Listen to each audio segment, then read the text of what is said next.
Beloved friends, let us come together in a moment of stillness, not to acquire anything, not to change anything, not even to improve anything, but simply to recognize what already is, for in that recognition lies the entire secret of spiritual living. The world in which we appear to live is one of constant motion, thoughts racing, conditions shifting, fears arising, hopes fading, bodies changing, relationships forming and dissolving. And in all of this movement, we often ask, why does life seem so turbulent? Why do the same patterns appear again and again? Why do we meet the same fears, the same disappointments, the same sense of lack? The answer is not found in the events of our lives, nor in the people around us, nor in the circumstances that confront us. The answer is far more fundamental.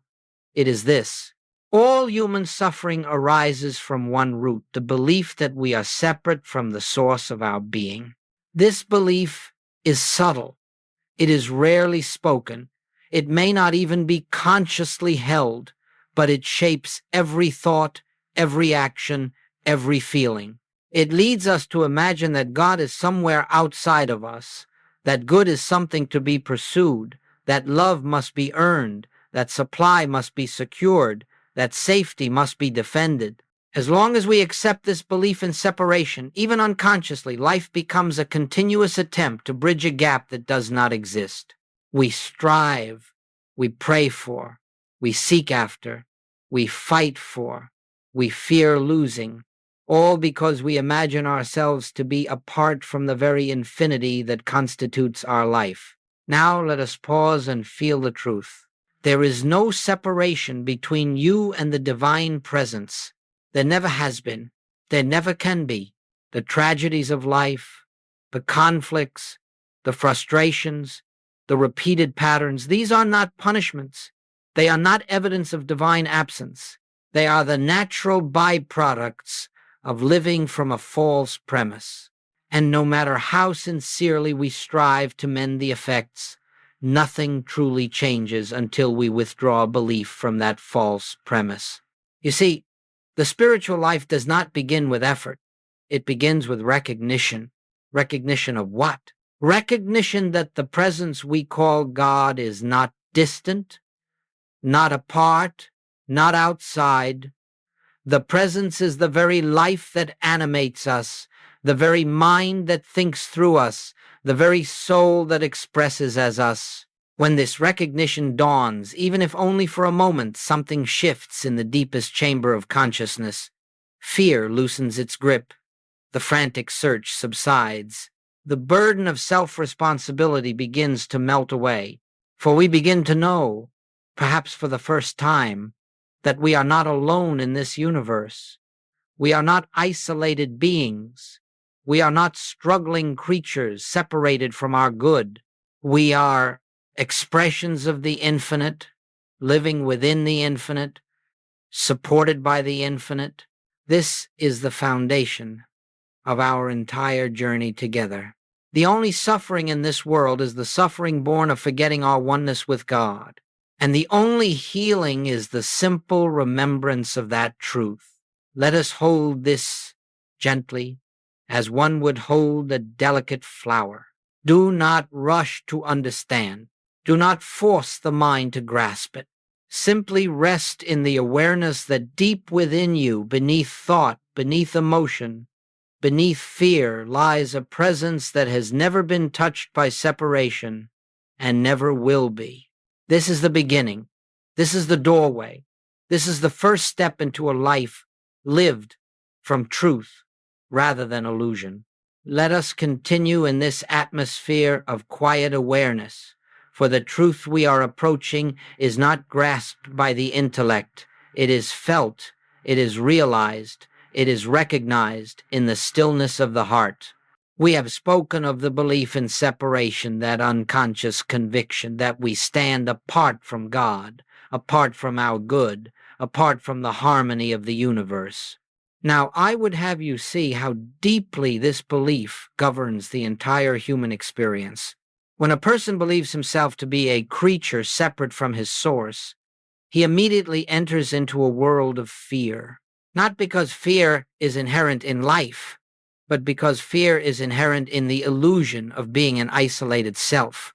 Every step becomes an attempt to secure safety. Every desire becomes an attempt to find fulfillment.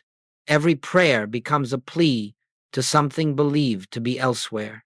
In this state of consciousness, life becomes a continual journey of seeking, striving, defending, achieving, and reacting.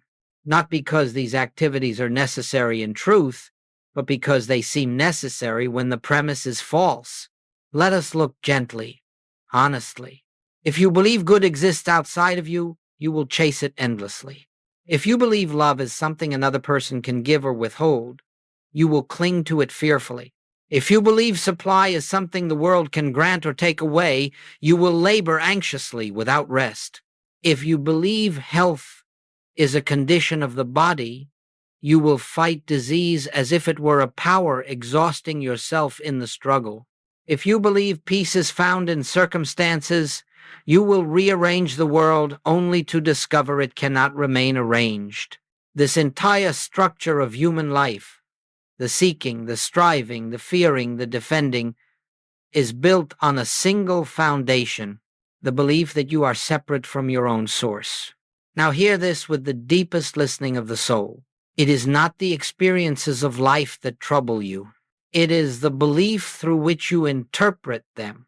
It is the premise from which you live. For the human mind sees through separation, thinks through separation, and interprets through separation. And so it draws conclusions that are never true. I am alone. I must protect myself. I must secure my good. I must earn love. I must pray hard to reach God. I must fear what threatens my existence. But the truth is simple. You are not alone. You have never been alone. Your good has never been separate from your being. Your peace has never depended on outer conditions.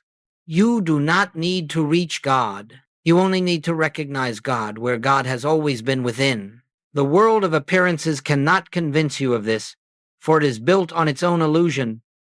But in the quietness of contemplation, you begin to sense something deeper than appearance, something that whispers, all that I am seeking, I already am. All that I fear losing was never mine to lose. All that I thought stood outside of me is in truth the fullness of my own being. This recognition is not an escape from the world, it is the correction of the world. For when the belief in separation dissolves, the outer experience reorganizes itself in harmony with spiritual truth. But before harmony can be felt outwardly, it must first be known inwardly. And that inner knowing begins with this simple observation. The human condition is not the cause of suffering, the belief in separation is. Let your heart take this in deeply, for until this is seen, one tries endlessly to fix effects. But once this is seen, one begins to dissolve the cause. This is the beginning of wisdom, the dawning of spiritual vision. Let us come again into stillness, for without stillness, truth cannot be felt. And without feeling the truth, the words remain only words. In this silence, let us turn our attention to the nature of God, not as tradition has described God, not as childhood teachings have imagined God, but as God is in experience. When we speak of God, we are not speaking of a being, we are not speaking of a power among other powers. We are not speaking of something remote, distant, or separate. God is not a deity to be reached. God is not a person to be persuaded. God is not a force to be used or invoked. God is presence infinite, indivisible, ever present. God is life, the very life that animates your being at this instant. God is love, not emotion, but the underlying nature of existence. God is spirit without boundary, without form, without opposite. When you hear the words one presence, permit yourself to feel what that means. There is no other presence. There is nothing outside of God, nothing apart from God, nothing that can oppose God. When you hear one power, know that it means there is no second power. No power of evil, no power of disease, no power of lack, no power of fear. Only one power expressing eternally in infinite form and infinite variety. The human mind, living under separation, imagines two powers, good and evil, health and disease, life and death, abundance and lack, safety and danger. But these opposites exist only in the realm of mental interpretation. They do not exist in the realm of spirit. Spirit knows nothing of opposition. Spirit is a seamless unity of being. Now, listen gently. If God is truly one, then God cannot be both presence and absence, both love and wrath, both giver and withholder. God must be, in every moment, the fullness of its own nature. Just as the sun cannot shine and withhold light at the same time, the presence cannot express itself as good and as evil simultaneously. It remains itself always. Our experience of God appears to fluctuate, not because God changes, but because our awareness shifts. We drift into separation consciousness, and suddenly God feels distant. We return to oneness consciousness, and suddenly God is everywhere. But in truth, God has never moved. So let us rest in this. God is the life of your life, the breath of your breath, the consciousness by which you are conscious. God is the very ground of your being. This is why the mystics have always spoken of God as nearer than breathing, closer than hands and feet, not because it is poetry, but because it is literal spiritual fact. You cannot be separate from that which is your own essence. You cannot be distant from the very life that sustains you. You cannot be apart from the one presence that fills all space, including the space you call yourself. When this realization dawns, even faintly, something shifts. Fear begins to dissolve, for fear depends upon the belief in another power. Anxiety begins to quiet, for anxiety depends upon the belief in distance. Loneliness begins to fade, for loneliness depends upon the belief in separation. Struggle begins to ease, for struggle depends upon the belief that good must be pursued. When we understand the nature of God as one presence, one power, we discover that we live not on the earth, but in God. We breathe not the air of the world, but the atmosphere of divine love. We exist not as fragile beings, but as expressions of the infinite. Let this truth settle into you. Not quickly, not intellectually. Let it take root in the silent places of the soul. For as we come to know God aright, we begin to know ourselves aright, and as we know ourselves aright, the illusion of separation begins to dissolve naturally, quietly, gently. It is not effort, it is recognition. It is awakening to what has always been so. Now, let us turn inward once again and contemplate the nature of you, not the you the world sees, not the personality, the name, the history, the body, or the mind, but the true self that exists beneath all appearances. For if God is one presence and one power, indivisible and infinite, then the question naturally arises, what are you? What is your place within this infinite one? Let us enter gently into this inquiry. for it is the heart of spiritual realization. The human sense of identity says, I am a separate being. I have my own life, my own mind, my own strength, my own fears, my own limitations. But this idea of a separate self is born of the same belief. We have been exposing the belief in separation. In truth, you are not a creature apart from God. You are not a fragment broken away from the whole. You are not a soul struggling to reach a distant divinity. You are the individualization of the one life itself. Just as a sunbeam is not separate from the sun, just as a wave is not separate from the ocean, you are not separate from the infinite presence that is God. The sunbeam does not possess its own light. It is the light of the sun expressing in individualized form. Likewise, you do not possess life. You are life expressing as a particular form, a particular identity, a particular point of consciousness. Look gently within and see if this resonates. The life you call mine is God's life, individualized. The consciousness you call my mind is God's consciousness, appearing as your awareness. The love you feel is God's love, shining in a unique expression. The substance of your being is the very substance of God, invisible, spiritual, eternal.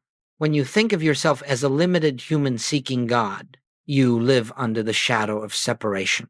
When you recognize yourself as the individualized expression of the One, you live in the freedom of sonship, not as an achievement, but as an eternal fact. Hear this gently. You cannot become divine. You cannot earn oneness. You cannot attain spiritual identity. You can only recognize what is already true. You are not on a journey toward God. You are on a journey of awakening to the truth that God is the life appearing as you. This is why the mystics of all ages have insisted that enlightenment is not an attainment but a revealing. It is the removal of a false belief, the belief that you are something other than the expression of the infinite. Once this belief begins to dissolve, the burden of life begins to lift. You no longer try to sustain your own existence. You rest in the knowing that the infinite sustains itself as you. You no longer try to direct life through will or effort. You discover that life unfolds through its own wisdom. You no longer fear loss or death. For what can threaten the eternal? What can diminish the infinite? What can separate you from the very presence that is your being? Feel the assurance that comes with this recognition. Feel the quiet dignity of knowing. I am not a separate self struggling through existence. I am the living activity of God expressed as individual being. But this knowledge is not to inflate the ego, for the ego cannot survive this truth. The ego is the belief in separation. When the truth of oneness dawns, the ego dissolves like a shadow before the sun. What remains is the true self, humble because it knows it is not self-created, strong because it knows it is not self-sustained, peaceful because it rests in the realization that all good flows from within, never from without. Let us hold this truth tenderly within our hearts. You are the individualized expression of the one life. You are not separate from God, for God expresses as you. This realization is the beginning of spiritual transformation. It is the end of fear, the end of striving, the end of loneliness, and it is the doorway into the peace that passes understanding. Let us enter this section with deep stillness, for what we are about to consider reaches into the very structure of human experience. And as always, we are not seeking to judge the human scene, nor to correct it by force. We are seeking to understand its nature so that we may be free of its hypnotic influence. You have heard it said that the truth makes us free. But what is the truth that frees? It is the truth of oneness. And what is the illusion that binds? It is the illusion of separation. Now, let us see clearly how this illusion operates.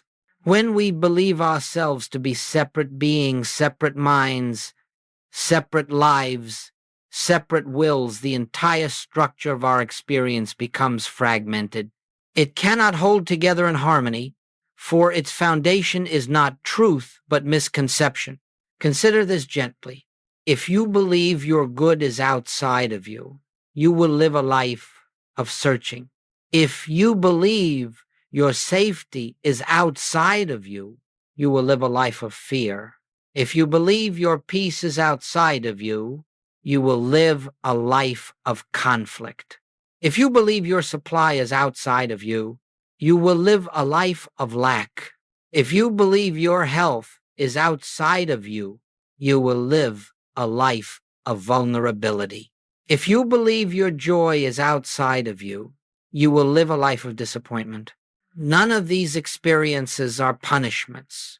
They are simply the inevitable outcome of living from a false premise. You see, the human picture does not break down because life is inherently difficult. It breaks down because consciousness is operating through the lens of separation, and whatever we see through that lens appears fractured. When you believe you are separate, then another person seems capable of threatening you. When you believe you are separate, then the world seems capable of withholding good from you. When you believe you are separate, then the body seems capable of betraying you. When you believe you are separate, then circumstances seem capable of overpowering you. But step back and see something deeper. There is no person, no world, no body, no circumstance that exists outside of the one presence.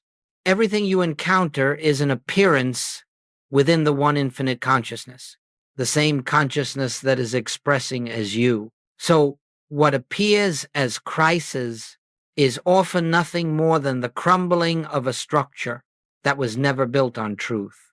What appears as loss is often the dissolution of a belief that could not sustain you.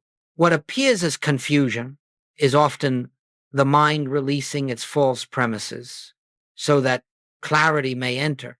When life falls apart, it is not life that is falling apart. It is the illusion of separation revealing its own instability.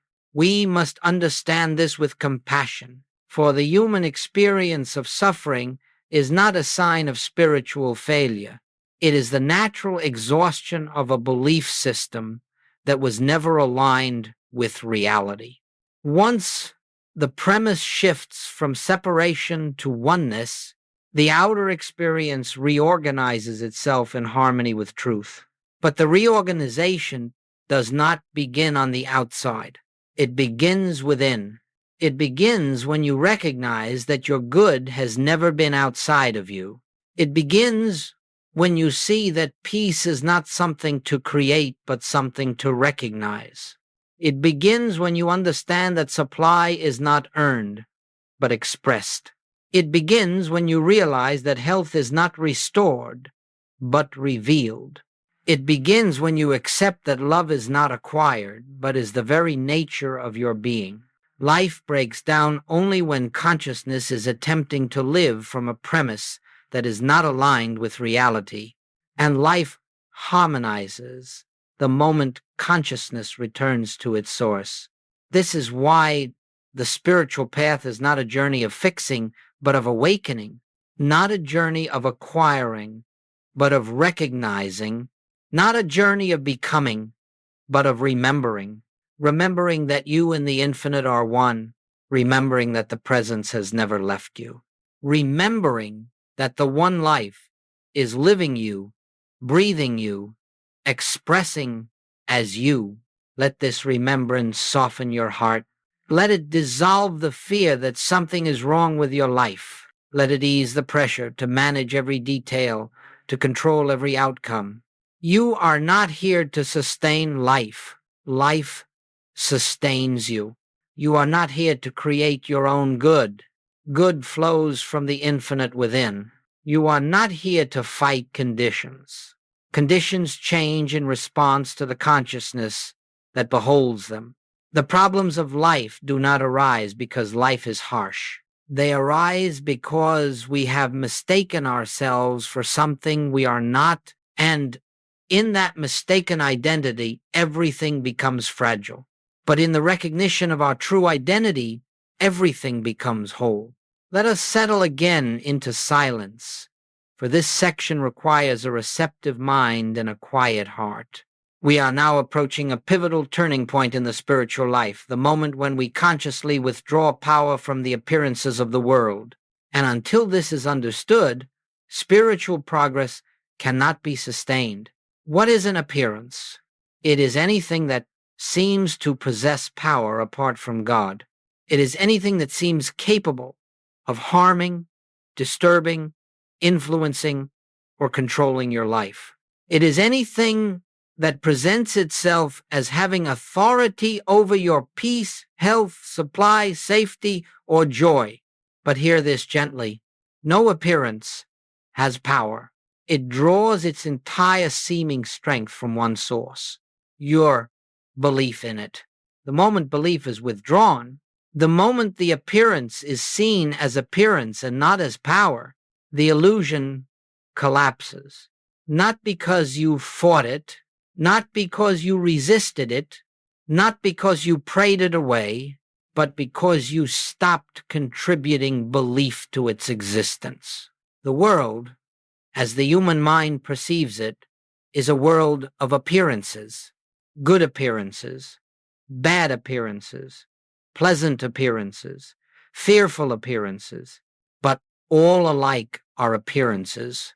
Not one of them has substance or power of its own. Listen carefully. Once you see that God is one presence, one power, you must also recognize that any second power, whether it appears as illness, conflict, lack, accident, injustice, or fear, cannot be real. It can appear real. It can feel real. It can seem real to the senses, but it has no divine authority. No spiritual law sustains it. No reality lies behind it.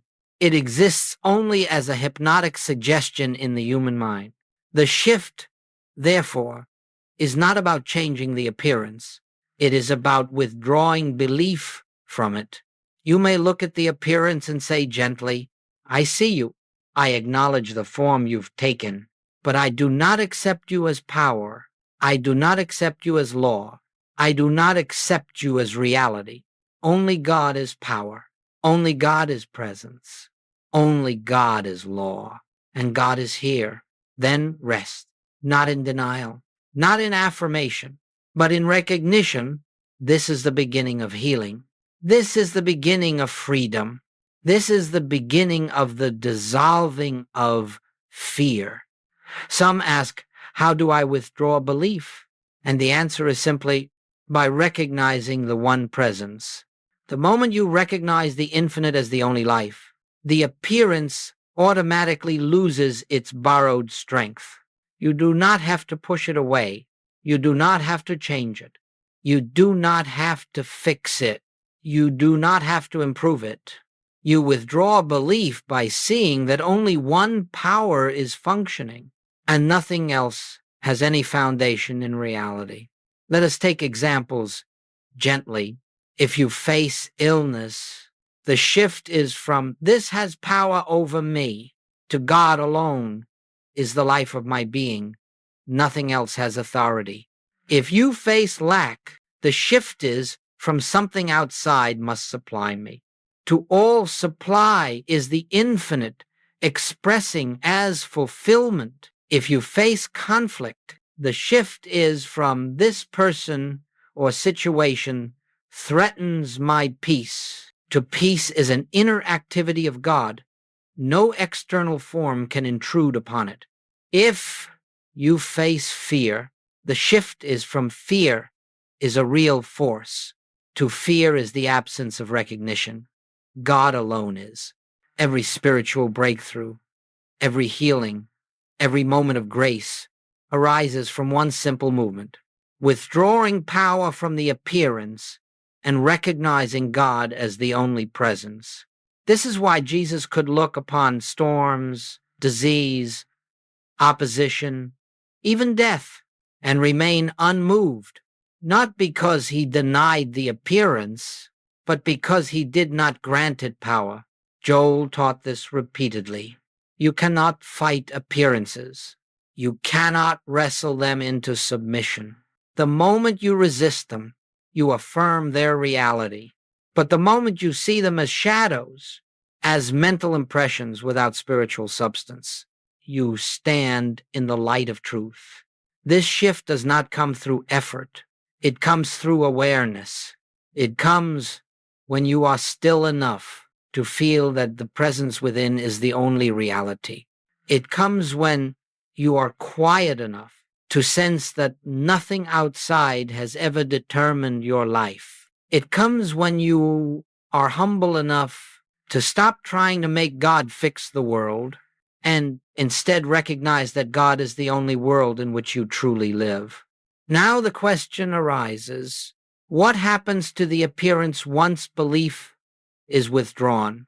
Sometimes it dissolves immediately, sometimes gradually, sometimes it remains, but loses its sting. Sometimes the form changes, and sometimes your perception changes. But the outcome is not your concern. Your concern is simply the recognition of truth. For once you withdraw power from appearances, you enter a new state of consciousness, one where nothing external can dominate you, nothing external can bless you, nothing external can define you. You begin to live from the inside out. You begin to walk through the world as one who knows the secret. Only God is. This is the great shift. This is the entrance into spiritual adulthood. This is the foundation for all deeper realization. Let us enter this next movement of truth with deep stillness. For the subject before us cannot be understood with the mind, nor approached through effort, nor attained by striving. Christ consciousness is not a goal. It is not an achievement. It is not a reward for purity, discipline, devotion, or practice. Christ consciousness is your natural state, the state of awareness that exists when the belief in separation dissolves. It is not something to reach. It is something to recognize. Let us begin here. There is only one consciousness, the divine, infinite consciousness that is God itself. This consciousness expresses as creation, appears as form, manifests as life, and individuates as you.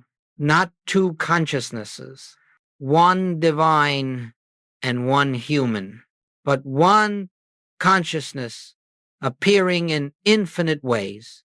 Christ consciousness, then, is the awareness of this truth. It is the recognition that the same spirit that animated Jesus is the spirit that animates you, not to exalt the human self, but to dissolve the human self in the realization of the one self. This realization does not occur through effort. Effort belongs to the mind. Christ's consciousness belongs to the spirit, and no amount of human effort can reveal what already is. Christ's consciousness awakens in moments of recognition. Quiet, spontaneous, effortless recognition. When the soul becomes still enough to sense its own source. This is why Joel spoke so often of the click. That moment when something within opens and you know without words, without reasoning, that the presence is here. that the presence is you, that the presence is all. In such moments, fear dissolves, not because you conquered it, but because it has no place in oneness. Lack dissolves, not because you solved a problem, but because supply is understood to be infinite, flowing from the withinness of being. Sickness loses its authority, not because the body changed, but because you recognize that the life of the body is the life of God. You see, Christ consciousness is not something to create. It is what remains when the false is released. It is the state that emerges when you stop identifying with the personality, the history, the fears, the desires, the memories. It is the awareness that I live, yet not I. The Christ, the one life, lives as me. This is not mystical poetry. It is spiritual fact. Let us say this clearly, and let the words sink deeply. Christ consciousness is the natural awareness of your true identity, beneath the layers of conditioning, belief, and fear. It is not added to you. It is uncovered. It does not come from practice, though practice prepares the ground. It does not come from study, though study purifies the perception. It does not come from devotion, though devotion quiets the heart. It comes from recognition of what has always been true. You cannot attain what you already are. You cannot become what is already your essence. You cannot reach what has never been separate. The task is not achievement. It is surrender, not surrender of will, but surrender of illusion. Surrender of the belief that you live a life apart from God. Surrender of the belief that you must become better, purer, holier. Surrender of the belief that enlightenment lies in the future. It does not. It lies beneath every layer of the present moment. When Jesus said, "I and the Father are one," he was not proclaiming a special status. He was announcing the truth of identity that awaits recognition in each soul. When he said, "The kingdom of God is within you," he was pointing not to a place, but to a state of consciousness that is always accessible. When the mind grows quiet, when he said, "You are the light of the world," he was speaking to the divine identity within all, not to a chosen few. This is Christ consciousness, awareness of the one life expressing as all life, not a doctrine, not a belief, not a philosophy, a direct realization. It is felt as peace, because peace is the nature of oneness. It is felt as love, because love is the nature of spirit. It is felt as freedom, because truth is the nature of being, and it is felt as silence. Still, radiant, effortless silence, because the self does not need to assert itself. It simply is. As you rest more frequently in this realization, as you abide more consistently in the awareness of the presence, Christ consciousness reveals itself not as a peak experience, but as a continuous undercurrent of your being. You find yourself moving through life differently, not reacting but observing, not judging but understanding, not grasping but allowing. For now, you see, the one life lives itself, and your role is simply to witness. This is Christ consciousness, not attainment, recognition, not effort, awareness, not becoming, being. As we enter this next unfolding of truth, let us rest deeply in the awareness that nothing we are about to explore is something we must produce or achieve. The fruits of realization do not come through effort. They appear naturally, quietly, as the outcome of awakened consciousness. Just as a tree does not strain to bear fruit, you do not strain to express the qualities of spirit. When the root is in the infinite, the fruit expresses effortlessly. So let us gently behold the fruits of Christ consciousness, not as goals to pursue, but as the natural radiance of a life lived from oneness. 1. The first fruit, peace that does not depend on conditions. When consciousness awakens to the presence within, peace arises not as a temporary state, not as relief from trouble, but as a steady undercurrent that persists regardless of appearances. This peace does not come because problems disappear. It comes because problems are no longer empowered. You begin to sense that you are held in something vaster than circumstance, that your life is rooted in a presence that cannot be shaken, cannot be threatened, cannot be diminished. In this peace, you find yourself no longer reacting to the world. The world continues to move, but its movements no longer dictate your inner state. You may walk through noise, yet remain inwardly silent. You may encounter conflict, yet remain inwardly still. You may face uncertainty, yet remain inwardly anchored. This is the peace Jesus spoke of when he said, "My peace I give unto you, not as the world gives." It is the peace of one who knows that only God is. The second fruit, healing as the revelation of wholeness. When you recognize that God is the only life, the only presence, the only power, then the appearance of illness is seen for what it is, a shadow without substance, a belief without foundation. Healing occurs not because we change the body, but because we withdraw belief from the appearance. Joel taught that healing is never a matter of manipulating matter. It is always a matter of realizing truth. And what is the truth? That the life of the body is the life of God, and that life cannot be sick, cannot be broken, cannot be diminished.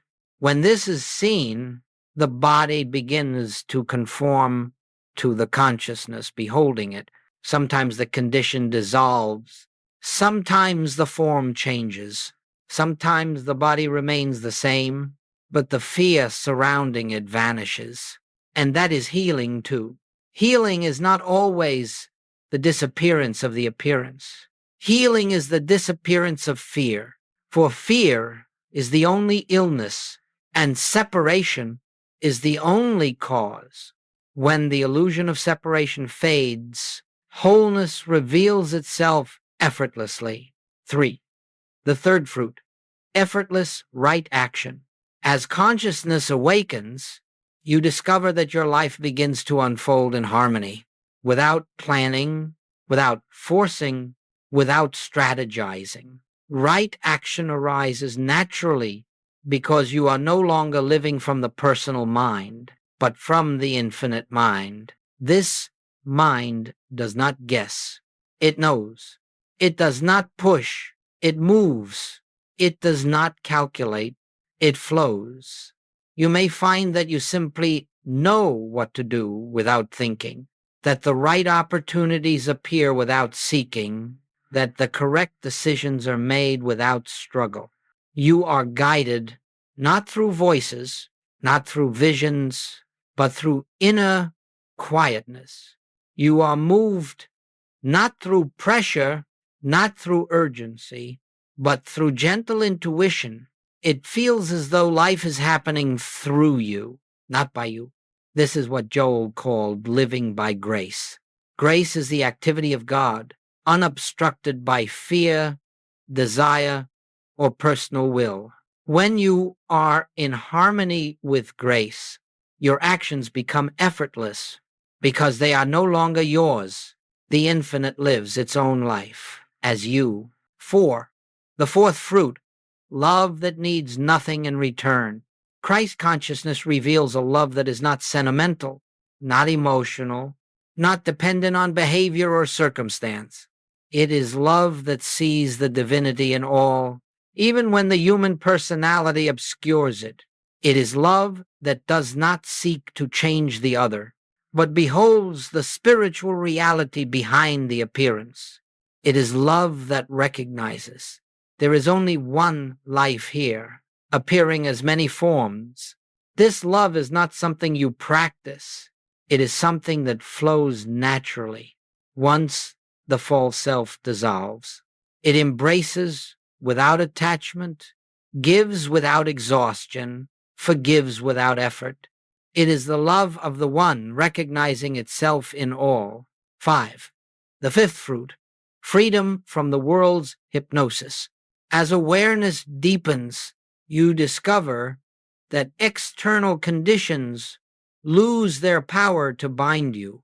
You are no longer hypnotized by fear of the future, regret of the past, or pressure of the present. You become free, not because life becomes easier, but because you no longer seek salvation through the world. You see the world for what it is, a realm of appearances, ever shifting, ever changing, never stable, and you rest in what does not change, the presence within. This freedom is not rebellion. It is not escape. It is recognition that you live in the kingdom now, that heaven is a state of consciousness, that the world is seen more clearly when seen from the stillness of spirit. 6. The sixth fruit, a life of quiet joy. Joy arises not from excitement, but from realization. It comes not from achieving, but from being. It is gentle, steady, never overwhelming, never fading. It is the joy of knowing that nothing essential can ever be lost. It is the joy of discovering that the presence you sought is the presence you are. And this joy flows through your days as a soft radiance, a quiet assurance, a subtle light. This is the joy of Christ consciousness, the joy of oneness realized. These are the fruits of realization: peace, healing, right action, love, freedom, and quiet joy. They do not arrive as results. They blossom as recognition deepens. We do not create them. We witness them. We do not strive for them. We allow them. They are the natural expression of the one life, moving through the transparent soul. As we come to the close of this journey together, let us pause once more and enter the silence. For only in the silence can the truth we have explored take root in the depths of consciousness. Everything you have heard, everything that has stirred within you, everything that has awakened in your heart, all of it points to one simple revelation: God is the only life. That life is your life. And the recognition of that truth is the essence of spiritual realization. Nothing else is required of you. Nothing else is asked. You are not being called to master techniques, to perform rituals, to adhere to dogma, or to acquire knowledge. You are being called to remember that the presence you have sought is the presence that animates your being, to remember that the love you have longed for is the love that constitutes your nature, to remember that the peace you desire is the peace that arises when you rest in truth. This path is not a path of attainment. It is a path of awakening. It is the gradual, gentle dissolving of the belief in separation, the belief that life is outside of you, the belief that supply comes from the world, the belief that health is fragile, the belief that safety is uncertain, the belief that love is conditional, the belief that you are alone. These beliefs fall away, not because you fight them, but because you see through them. And what takes their place? A quiet knowing: I live in God, and God lives as me. This knowing becomes the foundation of your days. It becomes the atmosphere in which you walk. It becomes the silence beneath your thoughts, the peace beneath your activity, the love beneath your relationships. It becomes your way of being. There will still be appearances. There will still be challenges. There will still be moments when the old consciousness seeks to return. But now, the appearance has no power. The challenge has no authority. The old consciousness has no reality. Only God is. Let these words become a doorway through which you enter the life that is already yours. A life in which peace is natural because your peace is God's peace. A life in which healing is natural because your wholeness is God's wholeness. A life in which right action is natural because your wisdom is God's wisdom. A life in which love is natural because your nature is God's nature. A life lived not from the mind, but from the infinite within. Life will not become perfect. Life will become real. And in reality, there is no fear, no struggle, no separation. There is only the one presence, shining as the light of your being. So let this be your practice, not effort, not striving, but remembrance. Each time fear arises, remember, there is only one power. Each time conflict appears, remember, there is only one presence. Each time lack tempts you, remember, all supply flows from within. Each time doubt whispers, remember, the infinite is my life. And each time you forget, return gently, lovingly to the truth. For the spiritual life is not the life of never forgetting, it is the life of always remembering again. Let us close in deep, deep stillness, knowing that the words have ended, but the presence remains. And it is in that presence that you live and move and have your being. You are not separate. You have never been separate. And now you know